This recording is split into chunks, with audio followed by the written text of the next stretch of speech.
ओम श्री गुरुवे नमः। ज्ञान गीता के इस मंच पर आपका सादर अभिनंदन।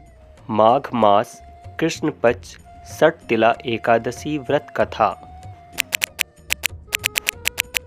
एक समय दालभ्य ऋषि ने पुलस्त्य ऋषि से पूछा, हे ब्राह्मण, मनुष्यलोक में ब्रह्म हत्या आदि महापाप, दूसरे के धन की चोरी, दूसरे की उन्नति देखकर ईर्ष्या आदि करते हैं, परंतु फिर भी वे नरक नहीं पाते, सो क्या कारण है?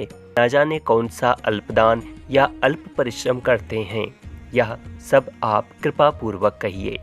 इस पर पुलस्त्य ऋषि बोले, हे महाभाग, आपने मुझसे अत्यंत गंभीर प्रश्न पूछा है। इसको ब्रह्मा, विष्णु, इंद्र आदि भी नहीं जानते, परंतु मैं आपको यह गुप्त तत्व अवश्य ही बतलाता हूँ।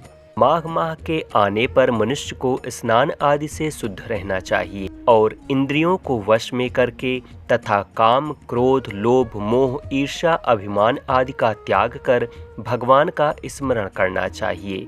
हाथ पैर धोकर पुष्य नक्षत्र में गोबर, कपास, तिल मिलाकर कंडे बनाने चाहिए। वह इन कंडों से 108 बार हवन करें और यदि इस दिन मूल नक्षत्र और द्वादशी हो तो नियम से रहें।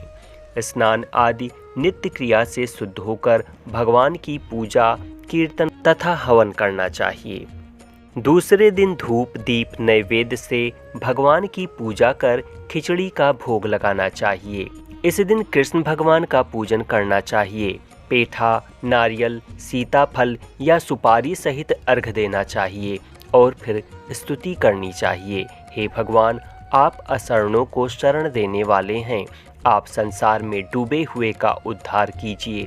हे पुंडरीकाक्ष, हे कमल नेत्रधारी, हे विश्व भगवान, हे जगत गुरु, आप लक्ष्मी जी सहित मेरे इस तुच्छ अर्घ को स्वीकार करो। इसके पश्चात ब्राह्मण को जल भरा कुंभ प्रदान करना चाहिए। ब्राह्मण को श्यामा गाय और तिल पात्र भी देना अच्छा है। तिल स्नान और भोजन में श्रेष्ठ है, अतः मनुष्य को तिल दान भी करना चाहिए। इस प्रकार जो मनुष्य जितने तिल का दान करता है वह उतने ही वर्ष स्वर्ग में निवास करता है। तिल स्नान, तिल का उपटन, तिल का हवन, तिलोदक, तिल का भोजन और तिल का दान, इस तरह से यह षठ तिला एकादशी कहलाती है। इससे अनेक प्रकार के पाप नष्ट हो जाते हैं।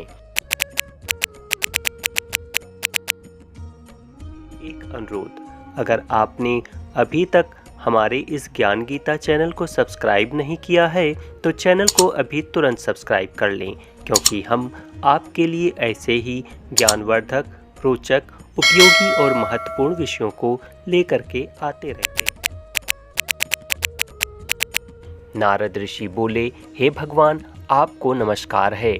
इस षठ तिला एकादशी का क्या पुण्य और क्या कथा है, सो कहिए। श्री कृष्ण भगवान बोले, हे नारद, मैं तुमसे आंखों देखी सत्य घटना कहता हूँ। प्राचीन काल में मनुष्यलोक में एक ब्राह्मणी थी। वह सदैव व्रत किया करती थी। एक समय वह 1 माह व्रत करती रही। इससे उसका शरीर अत्यंत दुर्बल हो गया था, परंतु उसने कभी भी देवताओं तथा ब्राह्मणों को धन तथा अन्नदान नहीं किया। इस प्रकार मैंने सोचा कि इस ब्राह्मणी ने व्रत आदि से अपना शरीर शुद्ध कर लिया है और इसको वैष्णव लोक भी मिल जाएगा, परंतु इसने कभी भी अन्नदान नहीं किया है। इससे इसकी तृप्ति होना कठिन है। ऐसा सोचकर मैं मृत्युलोक में गया और ब्राह्मणी से अन्न मांगा। वह बोली, आप यहाँ किस लिए आए हैं? मैंने कहा, मुझे भिक्षा चाहिए। उसने मुझे एक मृत पिंड दे दिया। मैं उसे लेकर लौट आया। कुछ समय बीतने पर ब्राह्मणी भी शरीर त्याग कर स्वर्ग आई। मृत पिंड के प्रभाव से उसे एक आत्मग्रह मिला, परंतु अपने को वस्तुओं से शून्य पाया।